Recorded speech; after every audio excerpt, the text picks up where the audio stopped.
maging special ang ating ginisang kalabasa. Ayan.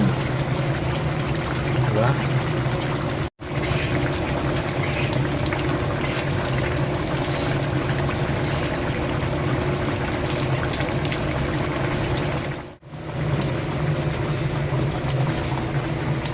Kalabasa lang ulam natin with sardinas, guys. Ayan.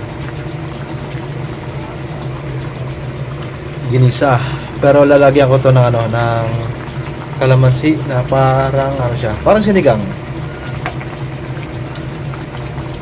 Ito yung namimiss ko na luto sa ano, sa kalabasa.